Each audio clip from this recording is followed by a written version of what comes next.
Morning guys, ayan, paalis ako. Solo grocery ako today. So, hindi ko alam, baka try kong bilhin yung sakto lang, pero dami na rin kasi 3 weeks ago pa nung huli ko na grocery. So, ayun, pangit pa rin. Yung mausok pa din, kung makikita nyo, medyo hazy siya. Tapos medyo ma-orange yung kulay ng ano. Ayan. Pangit nga daw ang air quality dito sa Calgary. So might as well magstay lang daw sa loob ng bahay or magsuot ng mask. Ito na sa grocery. Sobrang sama ng amoy ng usok.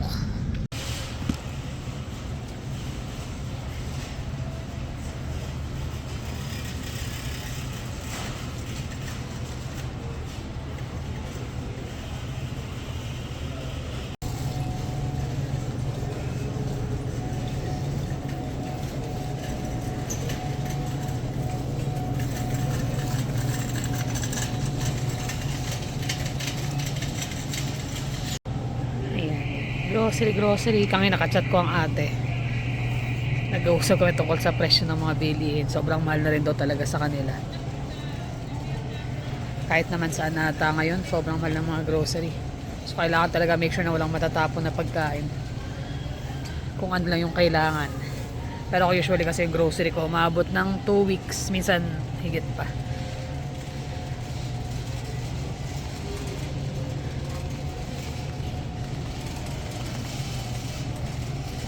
Asparagus. Mas mahal pa yung beans kaysa asparagus.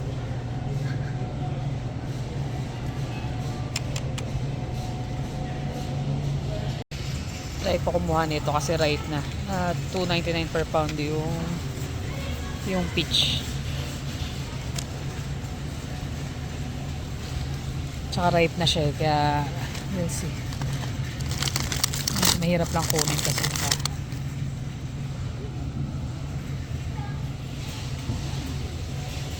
bibilang ko. Tapos itong blueberry naka $3.99 lang. Ano na yan, 2 pounds. Pati strawberry naka, sa bagay ano sila on season sila.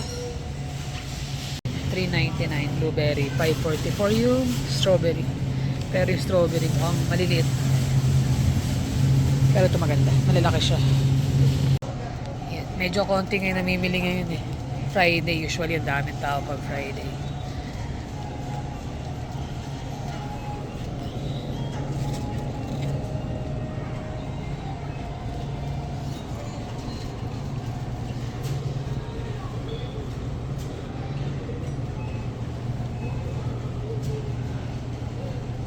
Lychee. Hindi ko alam kung matamis itong lychee na to eh. Magkano ba? $3 yung ganyan kalit.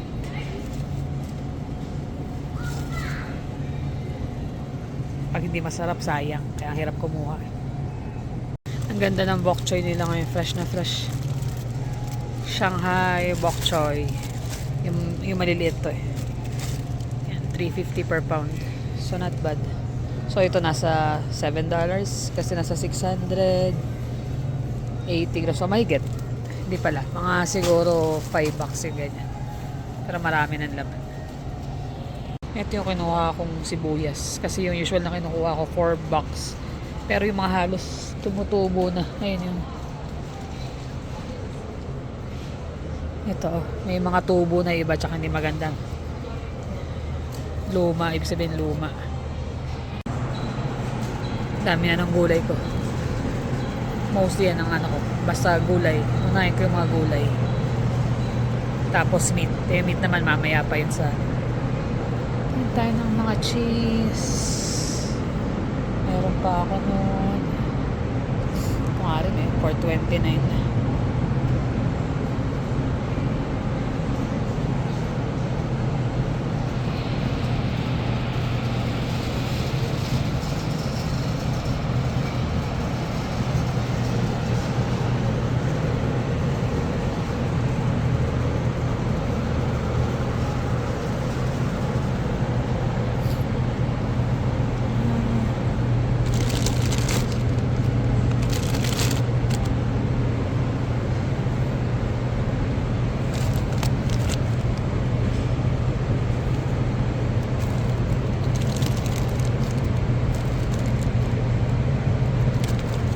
expiry. October pa naman.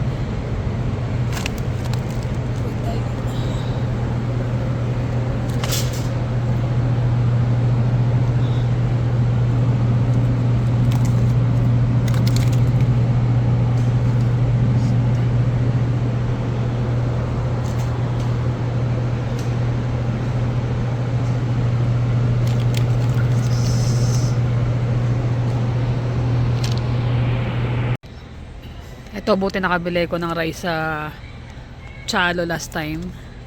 Ano lang siya, 20.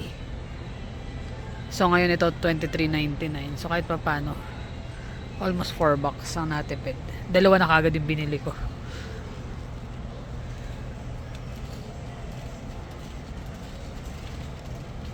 Just imagine kung may maliliit pa kaming anak, lalo na mas malaki gastos kasi nga syempre pababaunan. Although nagbabaon naman sila, hindi nga lang gaya ng may maliliit na kailangan lagi ng snack.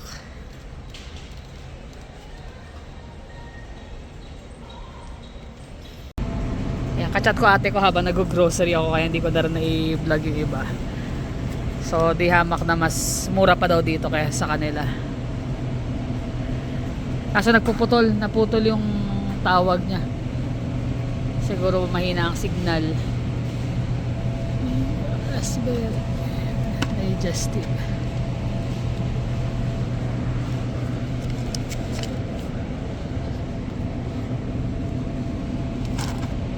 May mga bago dito, mga ramen. Isang tub na siya, 750. Hindi ko lang sure kung masarap, pero yan. Pati teriyaki ng mga noodles. Siguro para pag mga busy na ano, pwede na yan. Ito, pang 2-3 tao na to. Dami lumalabas mga bagong product ngayon. Spicy dumpling. Sobrang anghang naman ng mga mga yung bulldog na flavor.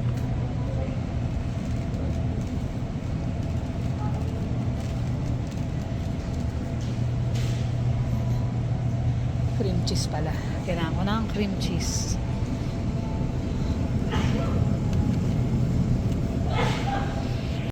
Tapos kuha tayo ng butter. Yung butter parang every other month naman ang bili ko nito. Ay, every other grocery. So parang once a month lumalabas.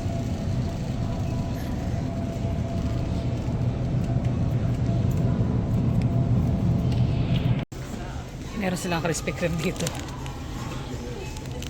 12 pieces, 12 bucks. Hanggang July 25. So malapit na, last day pa lang ngayon. Ano ba ngayon? 25. Kukunin ko ba? Hindi. Pwede na. Saglit lang sa mga bata. Pati sa akin. Minsan lang naman.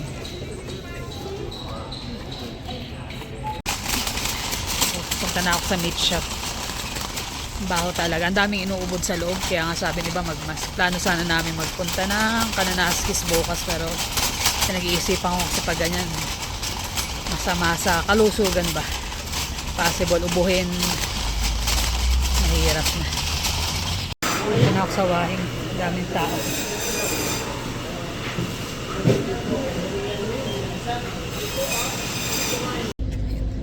Dito tayo sa TNT ngayon. May mga ilang kailangan lang ako.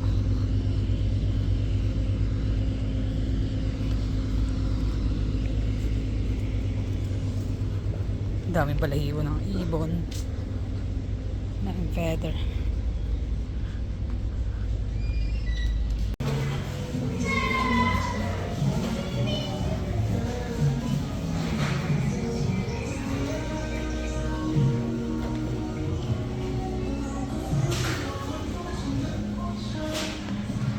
Tignan natin yung pakwan dito, baka mas matamis. Dito sa TNT maraming masarap na tinapay. Crispy crust. Red bean. Sarap din to. Kuha nga ako.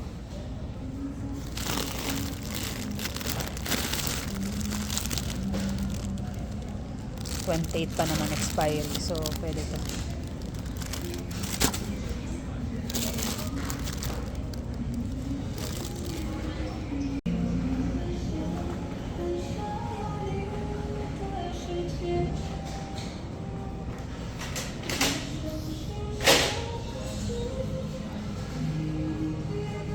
Putok nila 6.79. Pero masarap kasi sa kape to eh.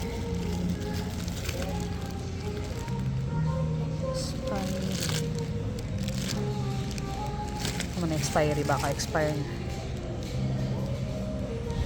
August 5 pa.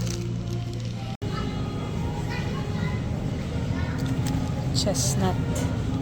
Ano kalamansi nila rito? 2.99 ilang peraso.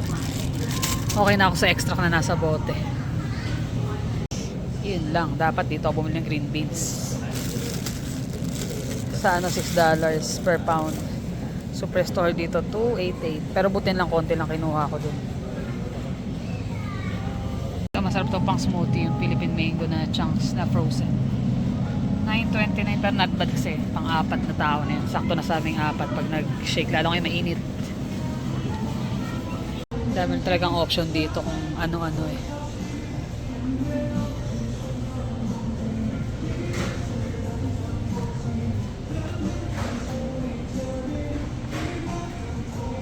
Yun lang, medyo pricey talaga yung mga nandito. Yung gulay kanina mas okay, pero yung mga gantong frozen mas mahal.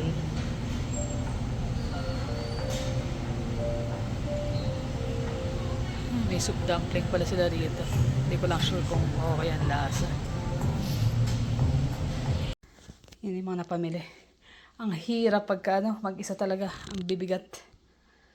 Kaya sabi ko isa-isahin ko muna. Tagal bago ako makapaglagay. Hindi ko pwedeng 2 bag eh. So ayan, nakauwi rin. Katatawag nga lang din halos ni Habi. Break time niya. Sabi niya, tigas ng ulo mo kasi. Sabi niya sa akin kahapon. Ngayon kami bukas na kami mag-grocery para may kasama ako Saturday. Pero kasi gusto ko, hiningal ako, init. Ang bibigat, lalo yung karne. Nilagay ka sa box, ang request ko is ilagay sa plastic, mas kaya kong bitbitin. Pero pag box, lalo ngayon dahil nga masakit yung kamay ko. So ang hirap magbuhat. Yun nga, sabi niya dapat mag-grocery kami bukas na. Ayoko naman yung last day ko ng day off, mag-grocery pa or may gagawin. Gusto ko yung last day ng day off ko, pahinga lang talaga. Kaya yun. Pagod, ayusin. Pero pahinga muna ako bago ako mag-ayos. Pinasok ko lang kasi sobrang init. Hindi gaya ng winter na pwede kong iwan. Pagdating ng mga bata, pakuha ko. Pero ngayon kasi sobrang init. So kailangan may pasok agad lahat. So yan, ito na yung mga napamili ko. Medyo marami-rami rin yung gulay. So yan, spinach, kamatis, patatas, talong, green onion, bell peppers, celery, cantaloupe, broccoli, cauliflower, syempre ang garlic. Hindi mawawala yung 2. Isang ganto, isang linggo eh. Isa sobra. Tapos bok choy, carrots na sabi ko na. Tapos ito yung pinagsisihan ko na green beans. $6 per pound siya sa Superstore. Tapos 2.88 ba? 2.90 sa per pound sa TNT. Kaya that's okay. Kaya buti na lang, konti lang nakuha ko. Tapos cabbage, tsaka yung Krispy Kreme na nabili ko sa Superstore. Last time meron sa Costco niyan, ngayon sa Superstore meron din. Sa mga naghahanap, meron sa Superstore. Yan sibuyas, enoki mushroom, ano ba to? Japanese yam, tapos avocado. Ito yung pizza. Sana matamis. Kasi ripe na siya. Kaya sakto-sakto ng kainin niya. Tapos yung blueberry, yan naka-sale. Lalaki niya. $3.99, 2 pounds. So, yung avocado, chow mein, bangus, pangdaing na bangus, longganisa. Tapos ito yung sliced beef. Ginagamit ko to sa sa sukiyaki. Tapos crispy na seaweed roll. Tapos yung mango na frozen. Tonkatsu na sauce, spaghetti sauce. Tapos yan yung putok, tapos yung tinapay na red bean. Tsaka Hansel. Nakikita ko yung mami last time kumakain ng strawberry. Meron pa lang strawberry na Hansel. Mukhang masarap. Eh, na-miss ko tong mocha. So, bumili rin ako. Tapos cheese at saka itong Vitamilk na soy milk. Sarap to. Lalo yung nito, yung black bean. Pero wala silang black bean dito eh. Tapos, ito pa pala. Hindi na kasya eh. So, yan. Bumili ko ng chips. Tostitos, Lay's na plain. Ayan, may yogurt, asukal, butter, tofu, may cream cheese, tortilla wrap. Na syempre yung mga staples sa kusina. Hoisin sauce, oyster dark soy sauce, gata, maple syrup, panko na breadcrumbs, spam, evaporated milk, pepper, ground na black pepper. At syempre ito yung meat. Halo-halo na yan. May beef finger, beef shank, may... Tapos bumili ko ng pata. Ang tagal namin hindi kumakain ng crispy pata. Parang na-miss ko lang. So baka sa Sunday or Sabado may luto. Tapos chicken, giniling, pork shoulder. Meron pa ako mga chicken na iba dyan, tsaka isda. So yun lang. At least nakaano ako, parang less than 500. Minsan umabot ako na eh. Kasi wala akong bigas ngayon, wala ako ng mga toiletries. Kaya less than siya. Parang nasa less than 500. So yan, naka 108 ako sa TNT, 185 sa Superstore. Kasi itong meat nasa 150. Which is yung meat mura na yan kasi ang mahal talaga ng mga karne ngayon. Kaya pumupunta talaga ako sa Wahing para mamili ng mga karne. Ayun siya sa labas. Bibili kami ng isda. Sa sa marketplace. Yung ko namin angel fish. Wala raw tao. Pero ka-message niya na kanina eh. Hindi naririnig. So ito yung mga angel fish na nakuha. Philippine Blue. Philippine Blue daw yan. Ken Kennedy. 3. Sana Ganda ng mga haba eh, no? anong pin niya? Tagal mo rin sa loob eh, no? Inuhuli pa lang ba? Inuuli pa lang eh. Kaya pala. Lagay ko na doon. Ito na yung mga angel fish na nakuha na ilagay na niya. Tine-check siya ng mga tetra eh, no? Lalapitan sila eh. Lalaki nito 3.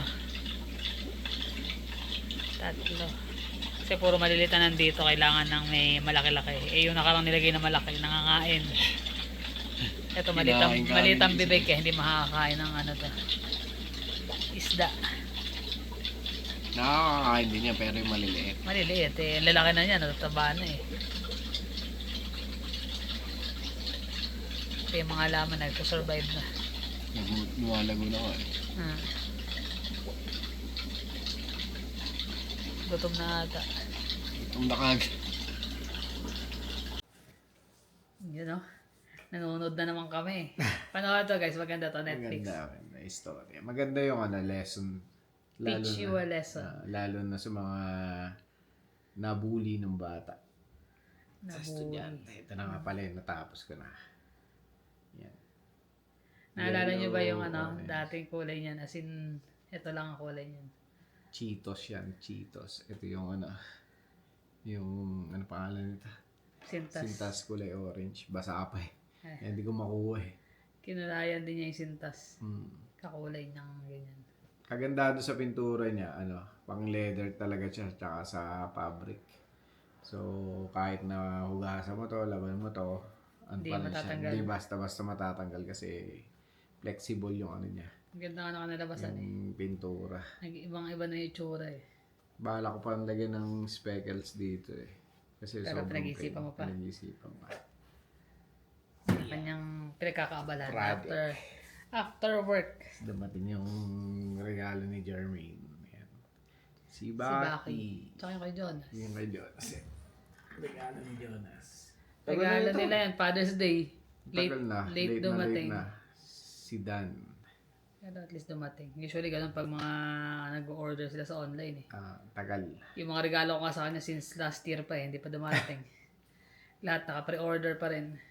Yun lang naman yung mga aking kaligayahan. Yun. Tsaka yung fish, kanina. Tuwan-tuwa kami kasi sabi nga do you like the Philippine Blue? Sabi ko, Pilipino kasi. I'm a Filipino. Sabi ko, it's a shame not to have a Philippine Blue. Philippine Blue Angelfish. Sabi ko, kasi develop na kanina ni Ken Kennedy. Alam ko na na-meet namin yung dati. Yung parang, sa mga show ng isda sa Pilipinas. Kaya ngayon, naghahanap pa kami ng iba pang angelfish na Philippine Blue din. Yung kasi nakuha namin, para iba yun Para iba. Pero pag Para iba. pinagdikit-dikit nila, para iba. Yun. Tapos may ghost, may clown, tsaka Sana magkaroon blue. yung ghost, ang ganda Yung ghost yung maganda, yung black na Kaya blue. sa good luck kung makakuha ka rito. Ito, naswertehan lang namin kasi merong Pilipino nagbebenta. Lagpas sa Edmonton? Sobrang Maliit na mahal maliit lang. lang siya. $25 isa. Sobrang Ito, mahal. 20. Ganyan na siya kalalaki. Laki na. Kaya, Konti na lang sulit magbibreed na na. din. Kaya lang hindi pa namin malaman kung lalaki o babae. Malalaman mo after lang months Ang pag naglaki. mga lalaki. Yung weather, no? Ay nga, nag-grocery nga ako. Iba mo may mga Kami ubububahi nga sa Kahit ako nung bago ako mababa ng sasakyan, mag-grocery. Nagkandabahing-bahing ako sa alam mo yung ano amoy nga daw sigarilyo na amoy nagsisiga. Ano nga daw, pangalan nito, yung dangerous level na araw yung dito, air. Kaya ina-advise nila na magsuot ng, yung mask. Yung ginagamit natin sa COVID? N95. Yun, kung meron daw kayo N95. Maaari nga daw lumabas Magstay sa bahay. Bukas sana, magkakayak sana kami. Sayang nga Maganda pa naman kasi sarap maligo, maglublob ng ganyan pag mainit yung maglaw sa tubig. Parang bata na magla. Wala Kaso, langanin. Baka malanghap lang namin lahat ng usok. Saka sayang yung view nung pupuntahan, di ba? Pero sana matagal pa naman, a month pa naman yun, yung punta namin ng Vancouver. Sana by the time wala nang ganyan para ma-enjoy yung mga Sa Vancouver nga yun di ba? Sa BC. Ay, sa BC yung yung sunog. Nasa gitna naman Sa malay mo. We'll see. Sana nga. Baka by the time tapos na. Sana magkaroon ng ulan-ulan man lang para medyo maging clear yung langit at mawala yung mga wildfire. May wildfire. Lagi na lang yan. May mga conspiracy dyan sa mga ganyan Tuwing bakit daw lagi na lang summertime nagkakaroon ng sunog. Saka talagang walang mintis. Taon-taon talaga. Taon-taon. As in, palaki pa ng palaki. Minsan, may BC na, may Alberta pa, may Ontario pa na mga nasusunog. May one time nga nasa small town pa ako nung temporary worker pa lang ako. Yung isang town nasunog yun Slave Lake. Sa Slave Lake? Daming daming in-evacuate na Tapos nung kami naman, Tapos Fort sa Mac. Fort Mac naman. Yung sunog din nasa lahat Fort yun. Mac yun, busy kami sa hotel nun kasi dagsa mga firefighter. Pero ngayon, so far, hindi pa, meron pero hindi kasi lala ng mga nakakaraan. Kasi Marami kasing mga kagaya niya nung time na yun, OFW. Considered na OFW pa lang din siya nun. So, kailangan din talaga na intindihin din ng mga nasa Pilipinas minsan na kagaya nung sa Fort Mac, di ba, pag nagkasunog sila, nawala ng mga bahay, nagwala ng trabaho. Ganun din sa Slave Lake nung time na yun. Parang daig pa yung pandemya na nangyari kasi buong taon nasunog. So wala nang trabaho, walang Hindi nila kung foreign worker ka, di ba? foreign worker, yung mga papeles mo na nakasama sa nasunog or Kaya nga meron kami isang bag na nandun lahat ng mga documents in case na may mangyari, di ba? Emergency. Yung Iwan mo na yung mga gamit hindi na hindi naman kailangan. mga sapatos. Makakabili ka niyan Pinaka-importante yung mga dokumento. Ganong time na yun, nauso yung mga sunog-sunog na yun. Lagi naka-ready, no? Lagi naka-ready sa Hindi mo rin masabi, di ba? Tsaka nagpe-prepare din kami ng mga first aid kit sa sasakyan, mga extra na blanket or damit. Kasi just in case, just diba? in case, diba, ano kagad, alis na kagad. Ayun nga, yun yung sinasabi ko kasi, syempre, kung kagaya mo nun, bago ka pa lang considered na OFW ka, parang dapat may constant communication din ng mga nasa Pilipinas. Hindi yung basta, alam ko, Magpapadala. magpapadala lang yan, ganyan, wala namang problema dun. Kamustahin lahat ng mga kamag-anak natin na nasa abroad o nasa malalayo. Hindi natin kasi alam kung ano yung kalagayan nila dun sa kanilang pinuntahan. Minsan may mga mahal tayo sa buhay na nagsakripisyo na magpunta ron. Pero hindi nila tutunay na sinasabi yung mga nangyayari sa Kasi hindi mo kanila. nasasabihin dahil ayaw. Yung usually mga nagtatrabaho abroad, hindi niya sinasabi hindi yung sasabihin. struggle nila. Ngayon na lang kasi nga yung social media talagang laganap na, di ba? Kaya naishishare ng maraming kababayan natin na OFW yung kanilang mga experiences sa pagtatrabaho sa iba't ibang bansa, di ba? So parang minsan alalahanin nyo rin na may tao lang yung yung doon na mahal natin sa buhay na nagtatrabaho, nagsasakripisyo nga sa ibang bansa. Kamustahin natin, di Yun ba? lang malayo ka, nag-iisa ka sa abroad eh. Kahit sabihin mo may mga katrabaho ka, may mga kaibigan ka, iba pa rin yung pamilya na kasama eh. Lalo malungkot yung mga kagaya ng winter, di ba? Yung mga panahon na gano'n. Nakaka-depress talaga yun. Yung, lalo na nung bago-bago kami nun, di ba? Sa small town kasi noon, pag winter, taga-winter, kulimlim lagi doon sa small town. Kaya nga swerte kami na nilipat dito sa Calgary kasi kahit winter, sunny, Sunny.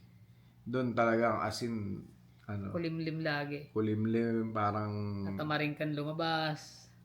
nakakalungkot. Kaya, ayun.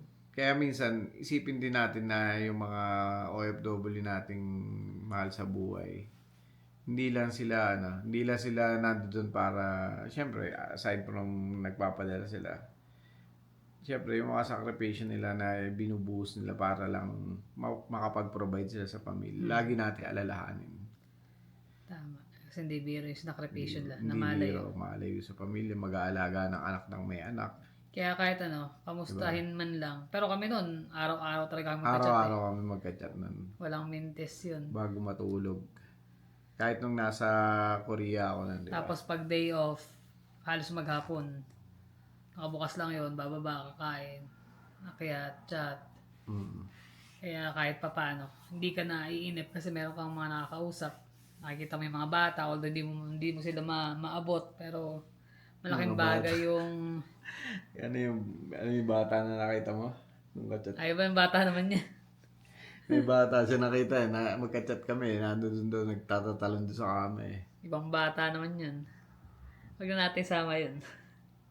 Creepy na yung creepy. Naalala ko nga yun eh. Parang medyo creepy eh. Ay, Dado sa kwarto natin eh. pero wala yun. Hindi ko pinapansin. Mga nada. Hindi mo naman nakita. Ay, hindi. Ibig sabihin, hindi ko pinapansin yung mga minsan. Nakahiga ka eh. Tulog na sila lahat eh. Ako hindi ako makatulog. Nanonood lang ako. Maya kikilabutan yung eh. Kakapagpag ko lang na ganyan.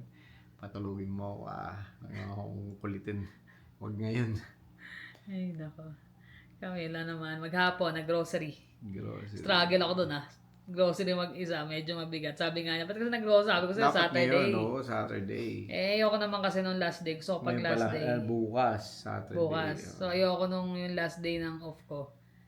Lalabas ka, mag-grocery. Hindi biro mag-grocery kasi naabot ka talaga ng oras din eh. Hindi yung basta-basta. Lalo, Siyempre, namimili ka ng mga kailangan. lalo pag ganun, pang grocery pang 2 weeks, syempre, ito kailangan ko, ganyan-ganyan. Mahirap din kasi yung siyempre, nagpaplano ka ng ng lulutuin mo for the week. Kailangan yung ingredients na kabisado mo rin, di ba? Ako nasanay na kasi ko na nasa isip ko lang, ito kailangan ko, ito. Pag kulang, ayun naman yung tsalo.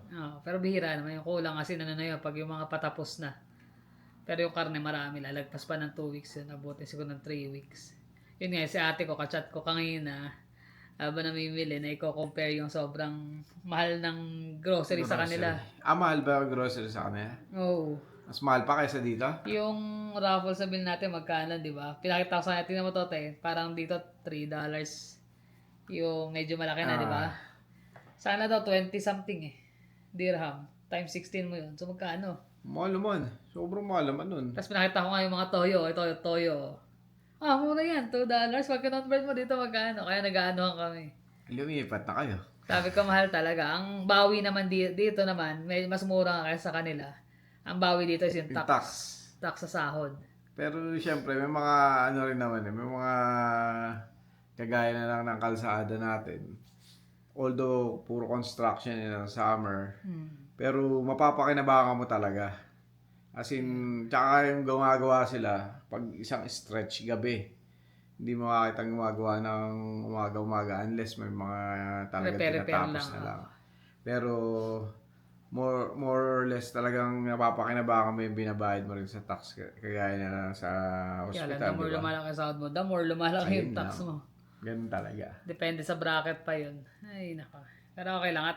At least na-share ko sa kanya eh. Habang nag-grocery ako, napakita ko sa kanya yung ano eh. Kachat mo siya na ano pala, Naka-video kala ko call. kachat lang na ano na. Hindi, naka-video call kami dalawa. Wala siyang pasok. Wala, birthday niya eh, di ba? Ayaw nga pala. Gabi doon, maga dito, nang magka-chat kami, late na siya. Kumain nga lang doon sila sa Nando's, dalawa sila, 100 plus dirham. May Nando's din doon. Kukunti lang tayo pag kumain tayo ng Nando's, yung full chicken. 100, almost 100. 169 pa sabi niya. Oh, mahal ah. Dalawa lang sa kay Patrick. Tayo dito, nasa almost 100. Wala naman silang tax doon, di ba? Wala. Wala. Yun nga lang, kumbaga yun ang trade-off. Wala So silang kahit saan tax. talaga mahal na, hindi lang dito, hindi lang sa kanila, kahit saan. Kaya, Lalo sa atin sa Pinas. Kuryente pa lang. Maano ka na sa mahal. kaya yung mga kababayan natin nasa Pilipinas, tapos may mga kamag-anak sa abroad o mga OFW yung mahal sa buhay. Kamustahin nyo rin. At saka, minsan kayo naman yung magpadala. Ako nga nun, nagpapadala pa ako sa kanya ng mga Both kami, nung nandun din sa card Korea. or mga Yung mga picture ng mga bata, papadala, pero may kasama na yun. May damit, damit, may mga kung ano-ano, binababox ko yun. Iba-iba Meron din yung siya. feeling eh.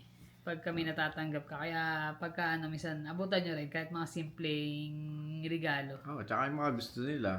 Although nabibili naman nila. Kaya or nang bilhin, o kaya- sila man ang nagpapadala. Iba yung bigay. Iba yung, ikaw yung nag-effort na bilhin, tapos ipadala. Yun yung yun yung masarap dun eh. Ay, Tama. Yun lang naman guys, na-share lang naman namin sa inyo. Kasi nga, ganyan ang weather, plus yung mga nakikita namin na may mga nangyayaring mga nawawala na lang sa mundo ba? na, Ng mga OFW na hindi nalalaman right away ng pamilya. Ayun pala, nag-i-struggle na. Tsaka yung pagtatrabaho kasi, talagang dapat, rin, may limitasyon din. Hindi yung kung may goal ka na maging makakayo po ng ganito, sasagarin mo yung katawan mo. Wag ganun. Priority pa natin Para yung sarili natin, di ba? sarili natin. Pag pagod na, pahinga. Hindi pwedeng Marami. puro kayod kasi Marami rito yung mga ganun eh, na double, may mas ano pa, kasi iksi lang ng buhay eh. Meron pa tayong mas marami pang pwedeng magawa. Enjoy nyo. Hindi puro trabaho lang. Enjoy ang buhay, mamasyal, Kumala, kumain. kumain, yan. At syempre, mag-exercise. Tsaka yung mga bilhin nyo, yung mga gusto nyo, yung mga magpapasaya Kumbaga sa balance, inyo. i-balance nyo. Ah, Hindi puro lang trabaho. tama. Huwag naman yung sobra-sobrang enjoy. Kasi wala rin. Paano mag-enjoy ko, wala ka naman pang gastos, di ba? So, kaya nga balance lang. Ay, nako. Sila naman guys. Maraming salamat ulit sa inyong pakikinig at laging panonood. Sana may nakapulutan kayo na konting aral doon sa aming na-share sa inyo. Tama. Ingat kayo lagi. See you on the next vlog. Bye.